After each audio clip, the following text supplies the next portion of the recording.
Hello, welcome back. Okay, welcome to our module 4 of this course, which is Know Your Learners, the Exceptional Educator's Guide. I believe by now you may have been done, or you should have been done with Module 1, where we discussed the uniqueness of each child, Module 2, where we discussed Know Your Learners, Module 3, the etiquettes of an exceptional educator. I believe you may have mapped out a plan that will work for you from now onwards for the other three modules. So for module 4, we'll be discussing classroom management. Classroom management. Over and again, there are certain things we have to know or apply as an educator, and one of them is classroom management.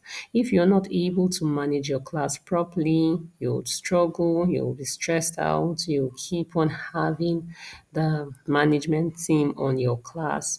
You'll have an unruly classroom environment, and there is no how you would have such an environment and you'll be able to effectively pass across knowledge or influence the lives of the learners positively. Yes. Okay, I remember in Module 1, I started off talking about myself, where I talked about a particular school that I had just worked in the classroom for 2 weeks and I was promoted. My pay was increased as well. There was something that happened when I walked into that class and I started there for the first time.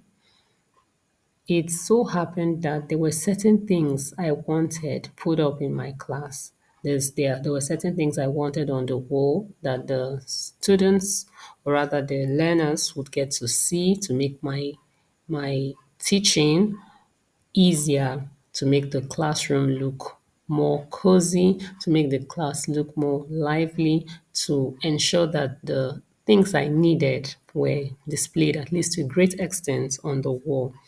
So the school at that moment did not provide the resources. I had to use my own resources to get those materials I needed, and I decided to do what I needed to do to amplify the look or make the look of my class much better. I crafted out some of these things, I pasted it, and it drew the attention of the administration, the owner of the school, and I was paid back obviously for the materials I used. And before you know, it was more like, wow, what we would like to replicate this in other classrooms. I drafted an affirmation, more like an affirmation board. I placed it on the wall, and anytime the learners get to school, and after well, before we start any lesson, they have to go through the affirmation for themselves as individuals, for the class, and then we'll go through the rules before we move on for the day. It was a repeated action. And beyond that, there was something else I did. I ac- accorded rewards for those who stick by the class rules or who behave themselves in class, and it curtailed or it was able to affect the learners that they were concerned about how they behaved in class. Okay, I hope you're following me. So in this book, The Winning Class, I drafted out 10 tricks for effective classroom management every exceptional educator should utilize. Yes, in it, you're going to see 12 tricks I've used. Some people have applied, and you too can apply. If you're a new educator here, this is a very good start for you. It prepares you ahead, and when you get into any kind of school, you can flow there very well. And obviously, or very, very sure you can get promoted as well. Yes. So in it, there are 12 tricks you can use. I'm going to talk about some of them in this course. You get the book and then you get to see some others that you can try out as well. Okay. So we'll move on straight on to classroom management. Okay. Now, behavioral modification is what we translate to a good classroom management. the attitude, the character, the behavior of the children, of the learners within your classroom is it's a must or it's essential that their behavior, their attitude is modified.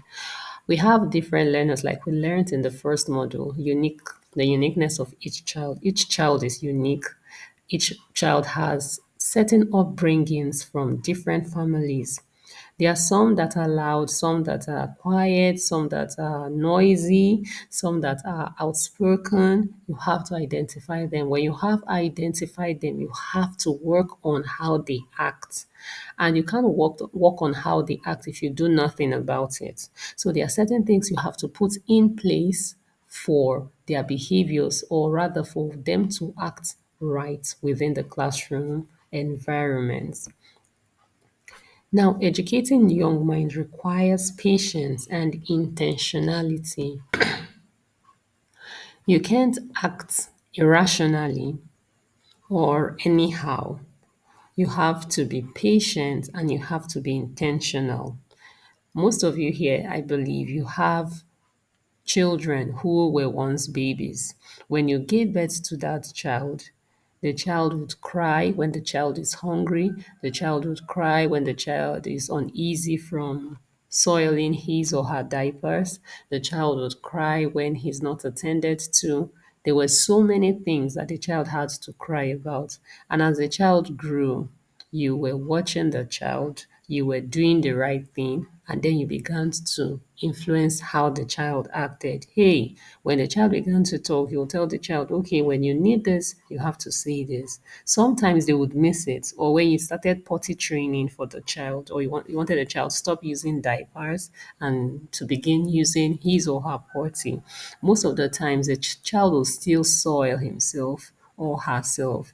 It did not make you to throw the baby away or the child away. You patiently taught, you patiently guided the child until the child knew how to utilize or use his or her potty. Same way, when you have different kind of learners in your class, you have to be patient and set out a plan that will modify their behavior, that will make them act right in class. So you see it as a goal that, hey, each child is going to follow through on what is expected of that child to do in my classroom. So you have to be in charge of your class, map out a plan for your class, and ensure it is followed through. Okay, so that everyone in the class acts right, whether you are there or you are out of the class. Okay, so let's move on. It is necessary. It is necessary to influence how your learners act. You don't allow them to act anyhow. You have to influence how they act, how they react. Yes. So it is your duty as an educator to it's not just about teaching, completing your syllabus, working with your lesson plan, knowing different styles in of teaching, that's teaching techniques. That's not enough. You have to be able to influence your learners, influence their behaviors. Okay, so it is necessary to influence. So you're not just there to teach, you are there to influence them positively, and it also starts with their behavior. Okay, now one of the ways to influence the behavior or modify the behavior of your learner is what we call positive reinforcement. Positive reinforcement. Reinforce good behavior. When you reinforce good behavior, this makes others willing to behave well. Award those who follow the rules. Now, what I did in my class was to draft classroom rules. Yes, draft classroom rules. When you have rules already outlined and everyone is aware of those rules, you are going to attach a consequence and an award for good behavior, the one who follows through with the rules, and then consequence for those who do not follow through with the rules. When a child behaves well, for example, you have observed a child in your class sitting right, not making noise, And then from the period of when they resume for the day up until break, you realize this child behaved well. You don't ignore it. What you do is you award, you commend that particular behavior so that others can see and know, oh, my teacher is very, very happy with this kind of attitude. And what happens to them? They begin to act in like manner. Okay. So you say, hey, Clara, you behaved well. From when we got to school up until the time for break, I noticed you did not disturb the class, and I'm so, so proud of you. Can everyone give her a round of applause? When you do this, what happens is that, okay, what did Clara do that drew the attention of my teacher? So they begin to act in like manner. So reinforce good behavior, okay? This can be done through clap of hands, high five. If it's something that has been done for a long period of time, you can award a gift. You can ensure that the child is noticed, okay? In the book, okay, the 12 tricks, you get to see how you can do this. All right, let's move on. Now, let them stay back for, okay, sorry. Now, the next one is positive punishment. I know you may hear punishment and you're wondering what is positive about punishment. Okay, there's something called negative punishment and something called positive punishment. Okay, now this has to do with deprivation. Okay, can you deprive them of the attention when they misbehave? Okay, can you deprive them of the attention? It's usually very difficult. Okay, sorry, there's a yaw there. That's not supposed to be there. Can you deprive them of the attention when they misbehave? It's very normal to keep whining. I see this often. If you put out posts, or rather you go through social media handles, you see that some people are more drawn to negative behaviors. When someone displays or put out a negative comment, you see people drawn towards negative comments. It's almost as if it's natural for people to want to react to a negative statement made, to a negative attitude. Okay, they want to correct that. So you see them, they hammer on it, they tell you how good they are, they tell you how bad that person and the person's comment is, when you can easily ignore. When something is ignored, what happens is that that person does not repeat that. Most of the time, the person say, "Oh, really? I won't do this again." But when you keep on giving attention to wrong behavior, wrong comment, the person say, "Oh, I'm getting the attention I need." So the person keeps at it. Same thing for a child. When a child notices that, hey, anytime I scream or my voice is loud, the teacher pauses to give me attention. So the child will keep on doing those things that will draw your attention. Same thing for a child. When it comes to children, as long as they get attention, whether it's positive or negative, whether it's your lash out or your love, they just want the attention. So when you stop giving them that attention, or rather the attention for misbehavior, they begin to see that, oh, this thing does not even draw attention. I need to stop it. Okay. So most times bad behavior by your learners keep happening because you keep reacting or giving that child the attention. Try ignoring him or her and give others attention. Yes. So give attention to those who are well behaved, give attention to those who are not trying to draw the attention, okay? And then you deprive that particular learner who keeps doing the wrong thing. Deprive him or her of the attention he's seeking through those actions and watch him stop them. Okay, so deprivation, collection, or okay, let's move on. We'll get to see the next one. The next one says, let them stay back and write or sit in class while others engage in playtime outdoors. Now, this can be something a child do not want. Most of them do not like naughty corners. They don't like to be left alone. So when you tell that child, oh, you were misbehaving, or you have been misbehaving, or you did this, you broke this rule. Now, guess what? When others are outdoor playing, you're going to sit right in the classroom. You're not going out with them. You get to see that this deprivation of privilege, what the child enjoys doing, can cause the modification of his behavior or her behavior. The modification of behavior that you seek, you can get it from depriving him or her of certain privileges. Okay.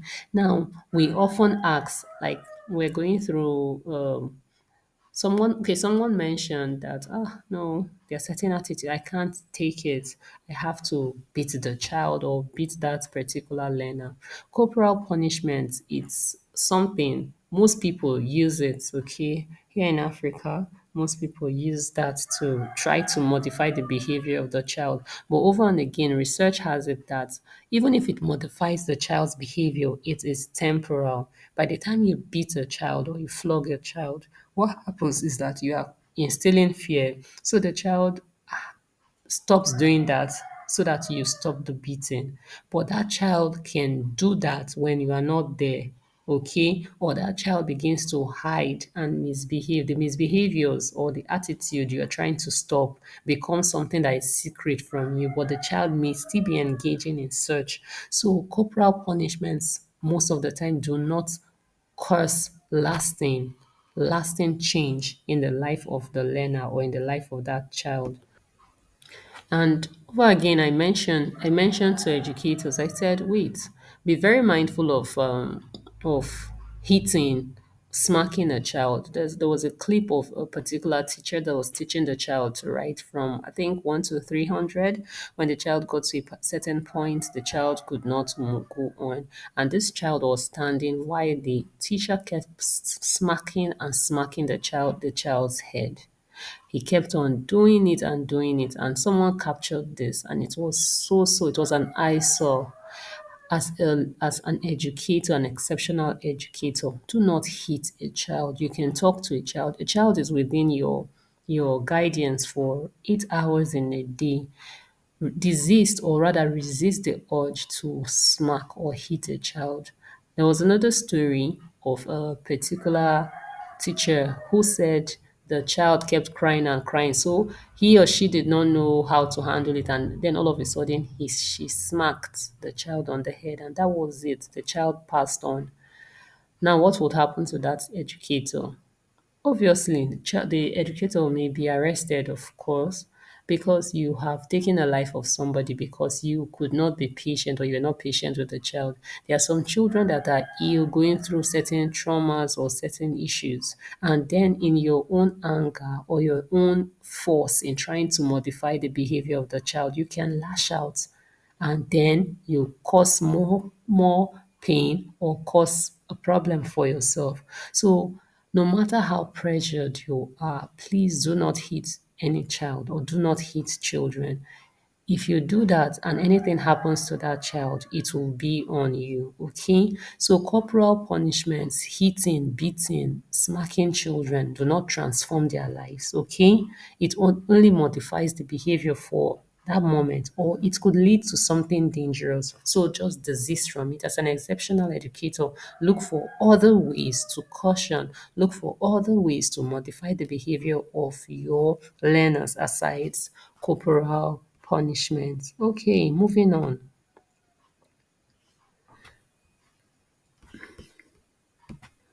How do you modify your learner's behavior? Number one, quit waiting to be on the defensive.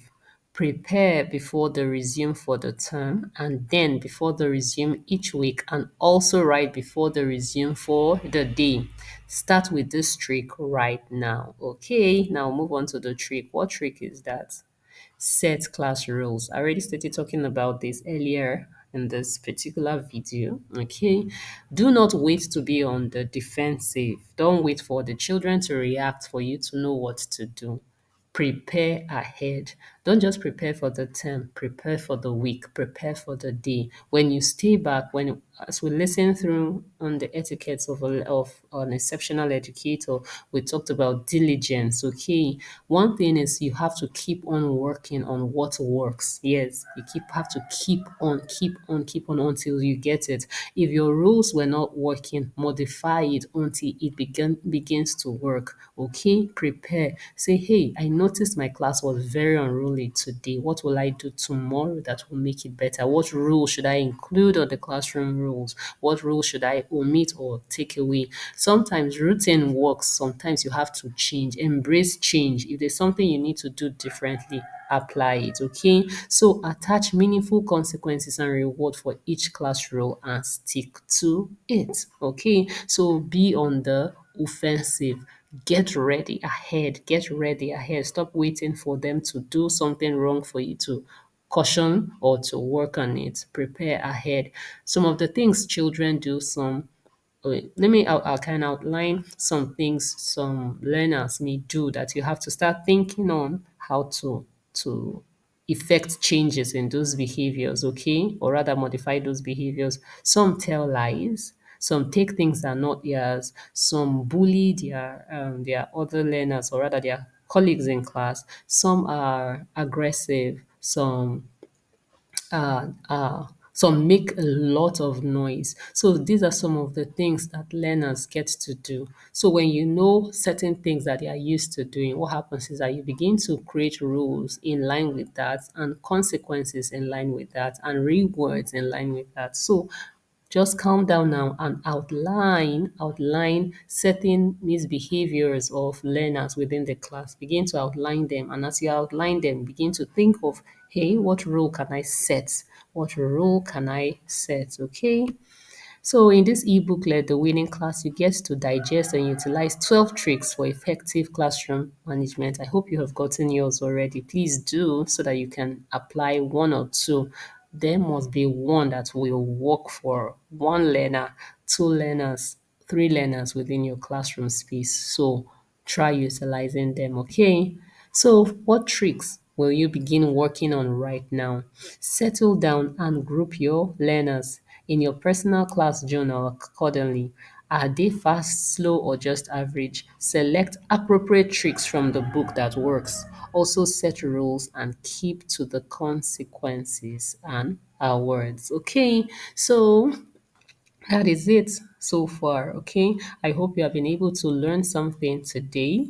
I hope you have grasped something that you can work with, okay? So get these two books and then work with it and watch your classroom bloom, watch you become an exceptional educator, watch the starlight, the star, or rather the lights begin to shine on you and watch you get promoted. It's not just about climbing the ladder in the educational system, no. It's about effecting change, transforming lives, modifying lives for the future. Yes, because when a child steps out of your class, when a child steps out of being with you for a period of time, that child is becoming a better human being. And when we have better human beings, we have better families, we have better societies, and then we have a better nation, and then the world at large. So do not imagine that you're just doing an ordinary job. No, education is not just a means to an end.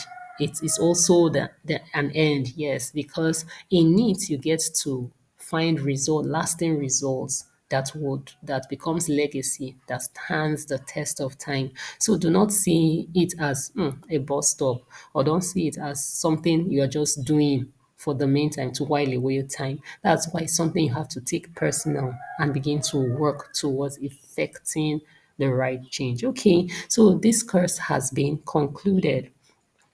It has been completed. The next cohort comes out in August, and I believe you would be applying so that I can coach or mentor you one on one if you need that. Yes, if you need coaching, a one on one coaching, you can just drop a message, reach out through the email or rather my email, and then we get to discuss areas where you want to work on. So the next cohort with certain other rules, personal rules I applied personally for myself that is working or that has been working. I'll get to tell you some of them. Okay, so expect the next cohort is going to be super, super, super loaded.